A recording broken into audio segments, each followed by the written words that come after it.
जो परीक्षा आयोजित होने वाली है उसके लिए मैं short and sweet English grammar लेकर के आया हूँ, जिसमें कम समय में आपको ज़्यादा जानकारी मिल पाएगी। तो शुरू करते हैं बिना देरी किए। चैनल को सब्सक्राइब करें।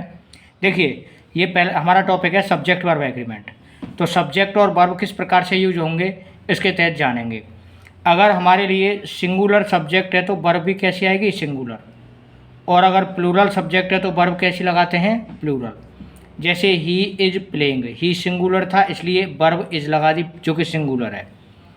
दे आर प्लेइंग, दे प्लूरल है इसलिए वर्ब कैसी लगा दी, प्लूरल। नियम नंबर सेकंड, जब दो नाउन एंड से जुड़ी हुई हों तो वर्ब हमेशा प्लूरल लगाते हैं। जैसे ही एंड आई आर प्रेजेंट, ही और आई दो हैं, दो नाउन हैं, यहाँ पे तो प्रोनाउन है ये, इसलिए क्या लगा दिया, verb plural. Ravi and Amit दो नाउन हैं इसलिए आर प्लूरल लगा दिया। नेक्स्ट, तीसरा नियम है, अगर दो नाउन एंड से जुड़ी हुई हों और पहली नाउन के पहले द आया हो तो वर्ब क्या लगाएंगे, सिंगुलर। पहली नाउन के पहले आर्टिकल आ रहा है। जैसे the teacher and singer is present, अब यहाँ पर टीचर और सिंगर दोनों एक ही आदमी है।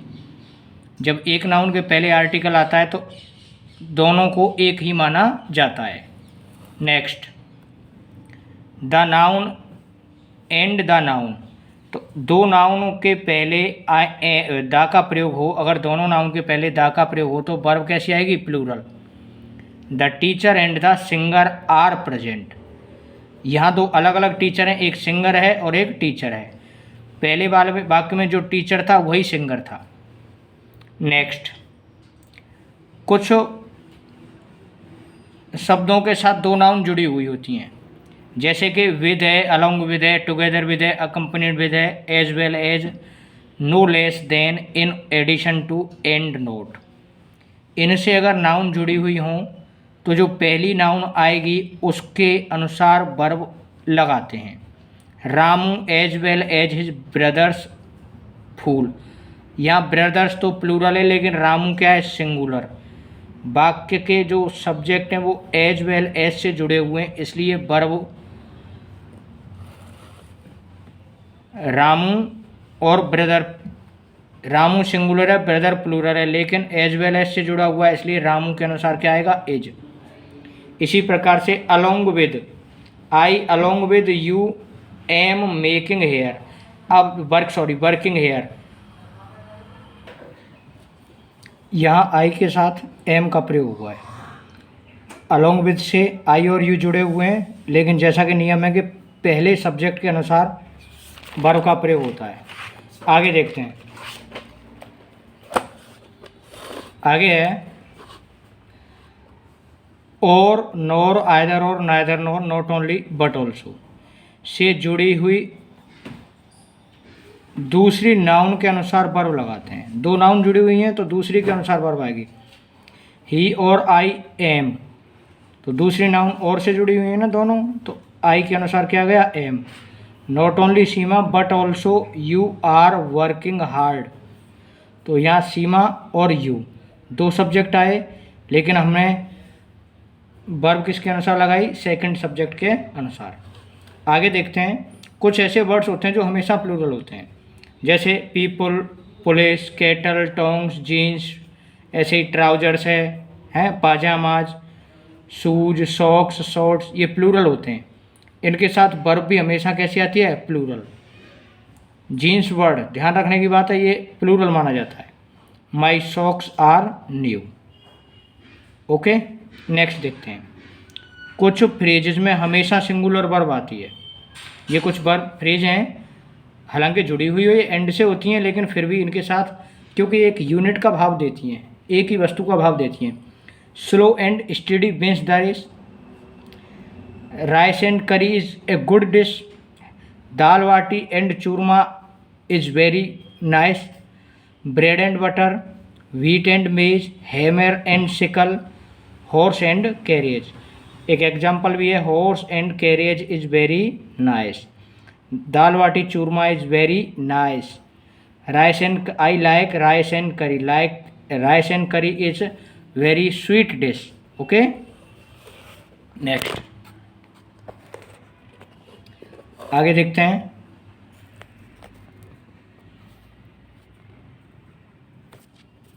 मॉडल्स हैं ये।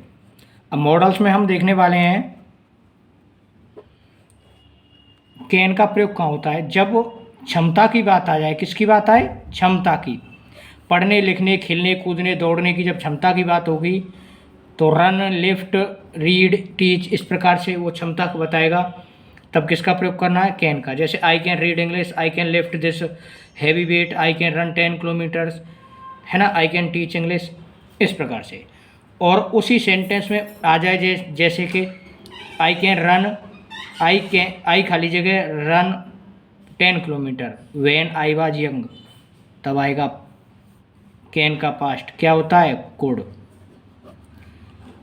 आई खाली जगह रन 10 किमी व्हेन आई वॉज यंग, या आई वॉज यू जब मैं तुम्हारी उम्र का था, है ना। आई वॉज यू का मतलब होता है जब मैं तुम्हारी उम्र का था, जब मैं तुम्हारे बराबर का था। नेक्स्ट, मे का प्रयोग कहाँ होता है, अनुमति लेने में। जनरली जो ऑफिस में सॉरी, मे आई कम इन सर, मे आई कम इन मैडम, इस प्रकार से जब ऑफिस में अनुमति लेते हैं ना, अनुमति लेने और देने के लिए दोनों के लिए मे का प्रयोग किया जाता है। इसी प्रकार से किसी इच्छा को व्यक्त करने के लिए, आशीर्वाद देने के लिए मे का प्रयोग किया जाता है। May you live long, may you get A job, may you get married. और कहाँ प्रयोग होता है मे का, मे का प्रयोग होता है अगर दो वाक्य सो दैट से जुड़े हुए हों या इन ऑर्डर दैट से जुड़े हुए हों। अगर पहले प्रेजेंट टेंस आया है तो मे का प्रयोग होगा, और पास्ट टेंस आया है तो माइट का प्रयोग होगा। पास्ट टेंस आने पर किसका प्रयोग होगा, माइट का। जैसे work hard, work hard,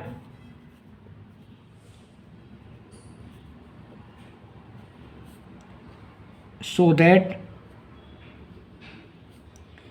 you खाली जगह पास, तो may. He worked hard, he worked hard so that he pass, यहाँ पे लगाएंगे माइट। ये प्रेजेंट टेंस हो रहा है, यहाँ से पास्ट शो हो रहा है। ओके, नेक्स्ट, वुड का प्रयोग। वुड का प्रयोग पसंद के लिए किया जाता है, लाइक वॉन्ट नो सूनर और रादर वाले वाक्यों में। इनका जब प्रयोग हो जाए तो वहाँ पर हम वुड का प्रयोग करेंगे। नो सूनर ही, इस प्रकार से आई वुड लाइक, आई खाली जगह लाइक टी, आई या ही लाइक टी। तो अब लाइक आ गया तब भी वुड लगाएंगे हैं। वुड यू टेक टी, ऐसा ही। एक और एग्जाम्पल देखते हैं। वुड चॉइस पूछ रहा है वो, वुड यू टेक टी और नॉट, या और कॉफ़ी।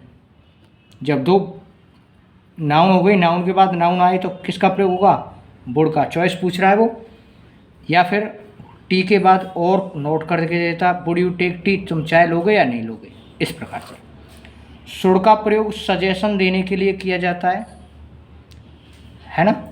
और शुड का प्रयोग लेस्ट के अर्थ में किया जाता है, लेस्ट के साथ में। लेस्ट ताकि नहीं, वर्क हार्ड लेस्ट यू खाली जगह फेल, है ना। तो यू शुड फेल, लेस्ट ताकि नहीं, तुम फेल नहीं हो, इस प्रकार से। बड़ों का सम्मान करना चाहिए, आदर करना चाहिए। ये जो सजेशन वाले भाव हैं, तुम्हें दवाइयाँ समय पर लेनी चाहिए, दवाइयाँ लेनी चाहिए और वो भी समय पर लेनी चाहिए। आपको सुबह घूमने जाना चाहिए, तो ये सजेशन है, वुड का शुड का प्रयोग होगा। विल और शैल का प्रयोग कहाँ होता है, किसी से वादा करने के लिए कि मैं तुम्हें रविवार को मिलूँगा, ये प्रॉमिस है। मैं तुम्हारी मदद करूँगा, ये प्रॉमिस है। थ्रेट धमकी देने के लिए, आई विल किल यू, मैं तुम्हें मार दूँगा, है ना। और डिटरमाइन दृढ़ निश्चय बताने के लिए, आई खा लीजिए कि go to market, I will go to market tomorrow, है ना। तो दृढ़ किसी काम को करने का जब पक्का इरादा कर लो आप, क्या कर रहे हैं, पक्का इरादा, तो किसका प्रयोग होगा, विल और शैल का। लेकिन ध्यान देने की बात यह है कि विल का प्रयोग आई और बी के साथ होता है मॉडल में, और यू, ही, सी के साथ में, दे और इट के साथ में किसका प्रयोग होगा, शैल का। अगला प्रयोग है मस्ट का। मस्ट का प्रयोग कहाँ होगा, जब नियमों का पालन करने की बात आ जाए तो आपको मस्ट लगानी है। You should obey the traffic rules, है ना, you should follow the school rules, है ना। तो फॉलो करने की बात आ जाए तो यू खाली जगह बियर हेलमेट, तो must, you must bear helmet, you must follow the traffic rules. मना करने की बात आ जाए, you must not park your car here, तो मैं अपनी गाड़ी यहाँ पार्क नहीं करनी है। बाध्यता की बात आ जाए, you must come on time, तुम्हें समय पर आना चाहिए। कंडीशन की बात आ जाए, शर्त कि कमरे की लाइट जली हुई है तो ज़रूर कोई होगा। The light of the room, there is, the door of the room is open, there खाली जगह must be a man, there खाली जगह must be a, there must be a man, there खाली जगह ए मैन, देयर खाली जगह someone. तो इस प्रकार से अगला टॉपिक है हमारा वॉइस। अब देखिए वॉइस में एक चीज़ होती है, दो वॉइस होते हैं आपके, एक होता है एक्टिव और दूसरा होता है पैसिव। इसमें होता क्या है कि एक्टिव का फॉर्मूला ये रहता है कि सबसे पहले सब्जेक्ट आएगा, उसके बाद वर्ब आएगी और ऑब्जेक्ट आएगा। हमें हो सकता है इसमें और भी है ईटीसी, लेकिन हमें इसको चेंज करना है। तो चेंज करने के लिए ये जो ऑब्जेक्ट आएगा ना, वर्ब के बाद हमेशा आपको ऑब्जेक्ट मिलेगा। ऑब्जेक्ट को हम क्या बना देंगे, सब्जेक्ट बना देंगे, इसको आगे ले आएंगे। जब इसको आगे लाएंगे तो इस वाक्य में हेल्पिंग वर्ब जरूर लगानी है हमें। हेल्पिंग वर्ब लगाने के बाद में वर्ब लगाएंगे मेन वर्ब। कौन सी वर्ब, मेन वर्ब। इसकी फॉर्म आएगी तीसरी। इसके बाद क्या करेंगे, इसके बाद बाई लगाएंगे अपनी तरफ से एजेंट के तौर पर, और उसके बाद ऑब्जेक्ट लिखेंगे। ओके, इस सब्जेक्ट को ऑब्जेक्ट बना देंगे। अब एग्जाम्पल देखते हैं। पहले तो ये जो वर्ब है, वर्ब किस प्रकार से बदलेंगे, हेल्पिंग वर्ब कौन सी आएगी, ये बड़ी समस्या है, ये हमें पता नहीं है कौन सी आएगी, कैसे आएगी। तो मैं बताता हूँ आपको। देखिए, अगर इंडेफिनिट टेंस का वाक्य है तो हेल्पिंग वर्ब लगाएंगे कंटिन्यूअस की। कौन से टेंस की, कंटिन्यूअस की। और मेन वर्ब जो आई है उसकी थर्ड फॉर्म। प्रेजेंट इंडेफिनिट में डू डज का प्रयोग होता है या एस या ई एस का प्रयोग होता है मेन वर्ब में, है ना। उस एस या ई एस के स्थान पर इज आर एम में से एक वर्ब को लगाएंगे। जैसा सब्जेक्ट वैसी वर्ब, एक वचन तो एक वचन और बहुवचन तो बहुवचन। डिड के साथ अगर डिड का आया है या सेकंड फॉर्म आई है तो वाज या वर का प्रयोग होगा, या तो वाज या वर। विल या सेल आया है तो विल बी या सेल बी, विल बी या सेल बी लगाएंगे। कंटिन्यूअस टेंस आया है अर्थात is are am was were यही आए हैं, और आईएनजी फॉर्म आई है तो कंटिन्यूअस टेंस ही रख देंगे। उस आईएनजी फॉर्म की जगह बीइंग लिख देंगे, और जिस वर्ब में आईएनजी लगी आई थी उस वर्ब की क्या कर देंगे, थर्ड फॉर्म बना देंगे। इसी प्रकार से परफेक्ट है। अब जो परफेक्ट टेंस है इसमें परफेक्ट ही रहेगा, टेंस तो बदलेगा नहीं। हमें बीन लगाना है अपनी तरफ से, और वर्ब की कौन सी फॉर्म, थर्ड फॉर्म लगानी है। जैसे हैज हैव आया है तो हैज या हैव प्लस बीन और वर्ब की थर्ड फॉर्म। हैड आया है तो हैड बीन प्लस वर्ब की थर्ड फॉर्म। विल या सेल हैव आया है तो will have shall have been plus verb की थर्ड फॉर्म। अब देखो, अगर कोई मॉडल आया है, क्या आया है, मॉडल, कैन कोड बोर्ड शुड, है ना। Can could would should may might, ये आए तो इनके साथ में अपनी तरफ से आप बी लगाओगे और वर्ब की कौन सी फॉर्म, थर्ड फॉर्म लगाएंगे। ओके, जैसे रामू प्लेज क्रिकेट, क्या बन जाएगा, ये देखो हमारा नियम ऊपर था, नियम को बताता हूँ मैं आपको। नियम ये है कि भाई ऑब्जेक्ट को पहले सब्जेक्ट बनाएंगे। तो ऑब्जेक्ट क्या है हमारा, क्रिकेट, इसको पहले लिख लिया, सब्जेक्ट बन गया। अब प्ले में एस या ई एस लगी हुई है ना। अब जब एस या ई एस लगी हुई है तो एस या ई एस के स्थान पर इज आर एम हो जाएगा, या डू डज के स्थान पर इज आर एम हो जाएगा, इज लगा दिया। वर्ब की third form played. Subject Ramu था, इसको बाई लगा करके लिख देंगे रामू। ओके, नेक्स्ट देखते हैं। Ramu is playing cricket. नियम है भैया कि भाई अगर कंटिन्यूस टेंस है तो कंटिन्यूस में बीइंग लगाएंगे और वर्ब की क्या लगाएंगे, थर्ड फॉर्म। क्रिकेट के साथ वर्ब इज लगा दी, आईएनजी में से बीइंग बना दिया, प्ले की थर्ड फॉर्म लगा दी, बाई लगा करके रामू को लिख देंगे। ओके, आगे देखते हैं। Ramu has played cricket. अब देखिए हैज हैव का बीन बना देते हैं, हैज बीन हैव बीन, क्यों क्रिकेट एक वचन है तो हैज बीन। प्ले की third form played by Ramu. आगे देखते हैं। देखिए कुछ कंजंक्शन के वाक्य और आते हैं, आपको एक बार कैन का प्रयोग और बता देता हूँ। रामू कैन प्ले क्रिकेट, इसको कैसे बनाएंगे, क्रिकेट मॉडल का क्या लगाते हैं, बी लगाते हैं, be played by Ramu. Subject हो गया, हेल्पिंग वर्ब हो गई, वर्ब की थर्ड फॉर्म हो गई, बाई हो गया और ऑब्जेक्ट हो गया। ये थे दोस्तों आपके एक्टिव पैसिव। अब बात करते हैं कंजंक्शन की। कंजंक्शन में जो गलती आती है, एरर आती है ना पेपर में, वो आती है जोड़े को लेकर के कि आइदर के साथ नोर लगा देगा वो, जबकि आइदर के साथ क्या आता है, और। नाइदर के साथ क्या आता है, नोर। मान लो तीन नाउन हो, पहले नाउन है, दूसरी नाउन है, तीसरी नाउन है, तो आगे भी और ही आएगा। इसमें नोर के बाद एक और नोर ही आएगा, है ना। दो या ऑल दो के साथ में यट का प्रयोग होता है, जबकि पेपर में वो बट का प्रयोग करके देता है, जो गलत है। नो सूनर के बाद देन का प्रयोग होता है, देन की स्पेलिंग THAN है, जबकि पेपर में वो स्पेलिंग THEN करके देता है, जो कि गलत है। इसी प्रकार नॉट ओनली के साथ बट ऑल्सो का प्रयोग करता है, जबकि होता है, जबकि वो पेपर में जब एरर उसको देनी होगी तो अकेले बट का प्रयोग कर देगा। हार्डली या स्केर्सली के साथ या तो व्हेन का प्रयोग होगा या फिर किसका प्रयोग होगा, बिफोर का। आगे देखते हैं। नथिंग के साथ हमेशा बट का प्रयोग होगा। नथिंग के साथ अगर कोई नाउन आई है और जोड़ने के लिए है कंजंक्शन के तौर पर, तो या दो वाक्य जोड़ने के लिए, क्लॉज जोड़ने के लिए आ सकता है, तो नथिंग बट का प्रयोग होगा। नोट प्लस आइदर के साथ में और का प्रयोग होगा, क्योंकि हमें नोट से नहीं बल्कि आइदर के साथ जोड़ा और का ही बनता है। सच के साथ दैट का प्रयोग होता है। इफ़ के साथ या तो देन आएगा, देखिए यहाँ पे आ रहा है THEN देन, या फिर कोमा आता है। ओके, आगे देखते हैं। नथिंग एल्स के साथ हमेशा बट का प्रयोग होता है। नथिंग एल्स के साथ किसका प्रयोग होगा, बट का। नेवर के साथ पेपर में और लगा के देता है, बल्कि नोर लगा के देता है, आना चाहिए और। हार्डली के साथ एनी का प्रयोग होता है।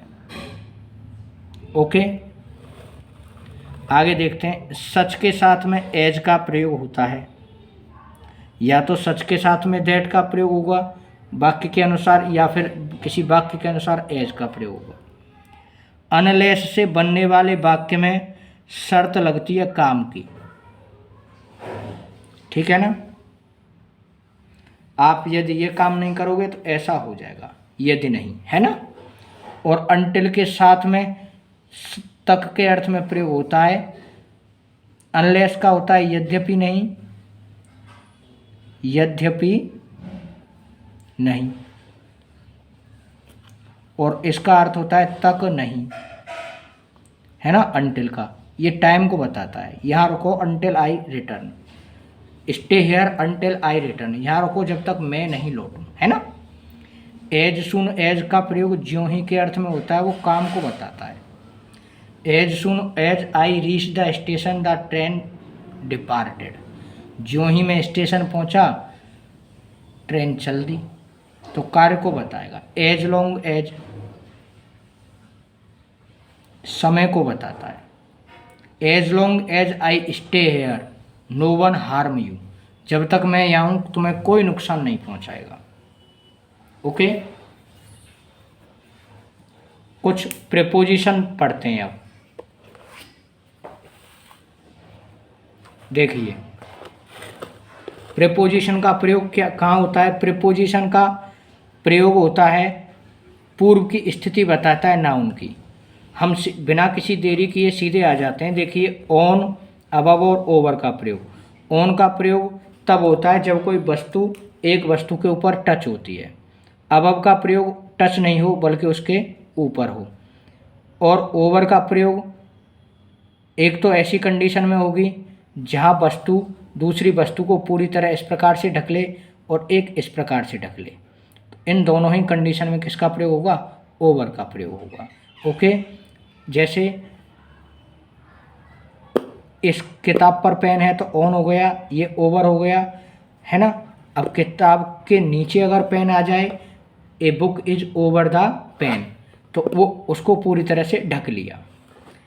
इसी प्रकार से ऑन का प्रयोग होता है कनेक्शन बताने के लिए। जैसे स्विच ऑन करते हैं मोबाइल को या पंखा को, तो स्विच ऑन या turn on the television. Please switch on the fan, I want to turn on the television. पंखे को चालू करो और मैं टेलीविज़न चालू करना चाहता हूँ। आगे एग्जाम्पल देखते हैं। देखिए ऑन का प्रयोग और कहाँ होता है?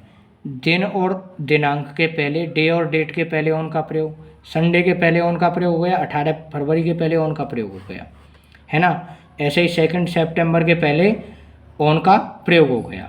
नेक्स्ट देखते हैं त्योहारों के नाम के पहले, है ना, फेस्टिवल्स और विशेष अवसर जैसे बर्थडे वगैरह। Congratulated him on my birthday, congratulated me on my birthday, on Deepawali.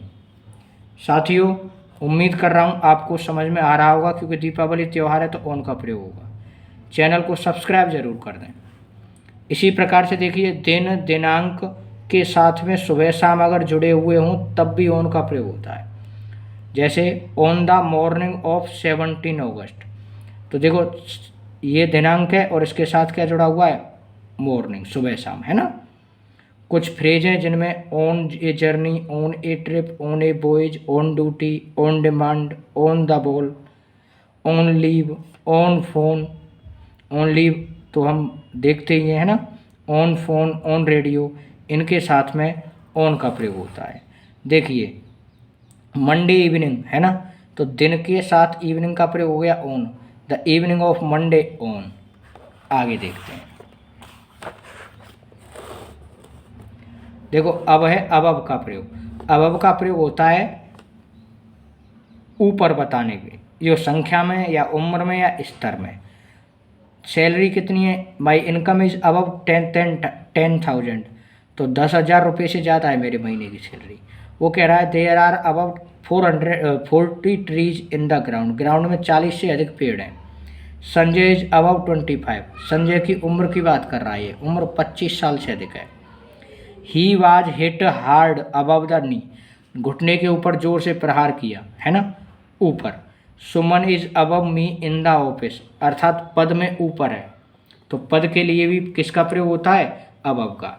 इसी प्रकार से अगर इन्हीं कंडीशन में नीचे के अर्थ में प्रयोग करना हो तो सेम कंडीशन में हम अंडर का प्रयोग या बेलो का प्रयोग भी करते हैं।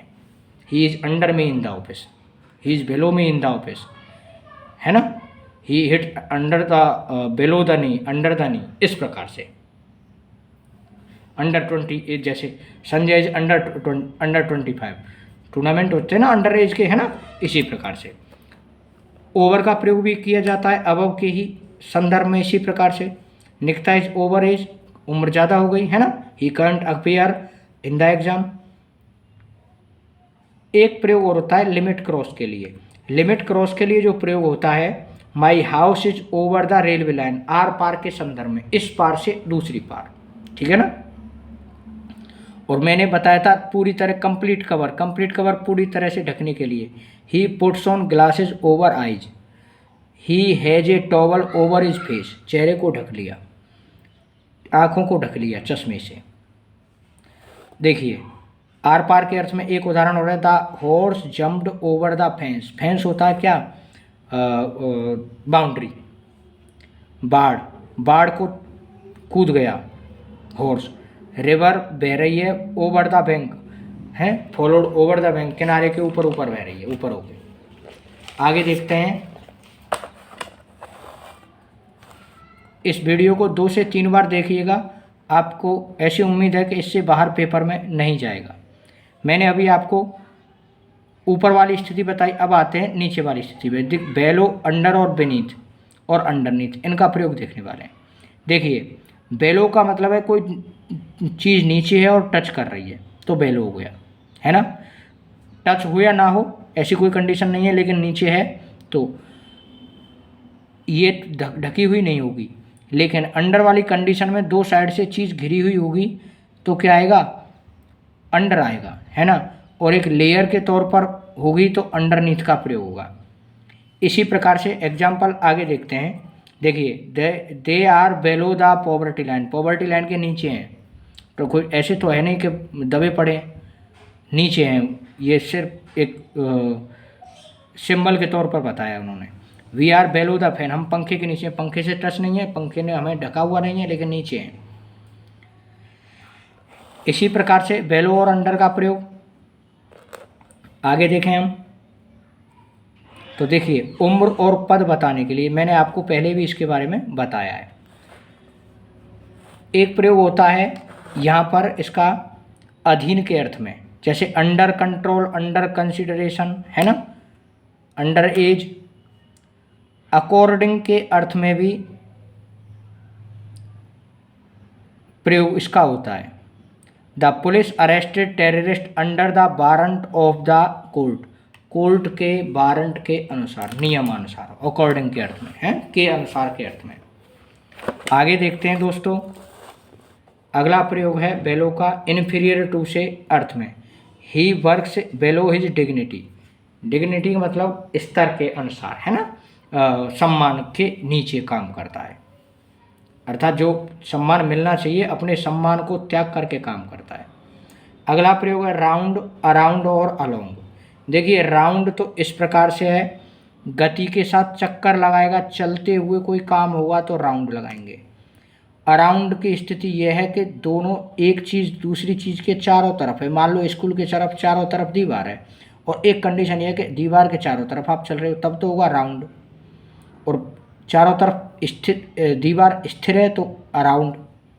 और अलोंग होता है कि दीवार, मान लो कोई दीवार है या कोई सड़क है, किसी भी चीज़ है, उसके आप बगल बगल चल रहे हो, गति कर रहे हो, या पहले से कोई चीज़ स्थित है लेकिन किनारे किनारे बगल बगल स्थित है, ऐसी कंडीशन में अलोंग का प्रयोग करते हैं।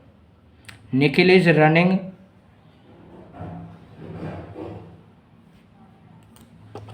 अब निखिल कार के चारों तरफ दौड़ेगा, मान के चलो कार भी चल रही है और निखिल भी चल रहा है, परंतु कार के साथ थोड़ी दौड़ेगा, round the car. Okay. Ramu is walking, कहाँ चक्कर लगा रहा है, राउंड द पार्क। एक okay.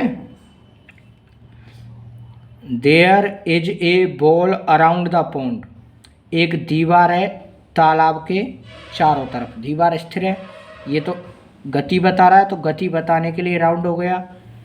Sitting all around the ground, बच्चे बैठे हुए हैं ग्राउंड में चारों तरफ, है ना, ग्राउंड के चारों तरफ बैठे हुए हैं। Mahesh ran very fast along the railway line, तो रेलवे लाइन के ऊपर थोड़ी दौड़ेगा, बगल में दौड़ेगा। Sumit so many trees, road के बगल में ही तो देखे उसने पेड़ के, रोड के ऊपर देखे, तो बगल के लिए अलोंग। नेक्स्ट देखते हैं दोस्तों। विद का प्रयोग होता है उपकरण के लिए, भाव या तरीका के लिए और के साथ के अर्थ में। He killed a snake with bat, bat से मार दिया। किरण राइट्स विद पेन, और पेन से लिखती है, तो दोनों उपकरण है, साधन है। तरीका, Nikhil was trembling with fear, कारण क्या है, भाव, डर से कांप रहा था। Her eyes were read with fear, tears, आंसुओं से लाल हो रही थी, है ना। साथ के अर्थ में उदाहरण देखते हैं। Shubham went to Jaipur with me, a beautiful girl came with her lover, किसके साथ आई, शुभम मेरे साथ गया और एक सुंदर लड़की उस अपने प्रेमी के साथ आई। तो साथ के अर्थ में किसका प्रयोग होगा? विद का प्रयोग। अगला प्रयोग है विद इन का। तो देखिए विद इन का प्रयोग कहाँ होता है? विद इन का मतलब है ड्यूरेशन के अंदर है, के भीतर या के अंदर। I will return with 10 minute में 10 मिनट के। तो विद इन किसका प्रयोग हुआ? विद इन, कि मैं 10 मिनट के अंदर लौट के आ जाऊंगा। और आगरा की दूरी 10 किलोमीटर है बस, विद इन 10 किलोमीटर, 10 किलोमीटर के अंदर अंदर। नेक्स्ट है देखिए बाई का प्रयोग। किसका? बाई का प्रयोग। बाई का प्रयोग कहाँ होगा? तक के अर्थ में होगा, कि मैं जुलाई तक कोई काम कर लूँगा। I sell buy a car by July. Nitu will return your money by 21 June, 21 जून तक लौटा देगी, तक के अर्थ में। और बगल के अर्थ में भी होता है, बेसाइड का मतलब बगल में। My house is beside the river, मेरा घर नदी के बगल में। Rekha is sitting by the wall, Rekha दीवार से सट करके बैठी है। यात्रा के साधन के लिए बाई का प्रयोग करते हैं। आप बस से आए, ट्रेन से आए, किससे आए? जिस वाहन से आते उसके लिए, है ना। एक पैसिव के ऑब्जेक्ट में आपने सीखा ही था इसका प्रयोग। अब आगे देखते हैं नाप तोल के लिए किसका प्रयोग होता है? बाई का। By KG, by kilo, by dozen. कोई सामान खरीदते हैं किलो में खरीदते हैं, डजन में खरीदते हैं, लीटर में, मीटर में, तो बाई का प्रयोग होगा। ओके। एक प्रयोग होता है अमंग का और बिटवीन का। बिटवीन का प्रयोग होगा दो के बीच की कंडीशन में, और अमंग का प्रयोग होगा दो से अधिक के बीच की कंडीशन में। तो दो के बीच में किसका प्रयोग होगा? Kiran standing between Rahul and Amit. दो के बीच में किरण खड़ी है तो बिटवीन आ गया है। प्रॉपर्टी बांट दी 2 बेटों में तो बिटवीन आ गया। प्रॉपर्टी 4 बेटों में बांट दें तो अमंग आएगा।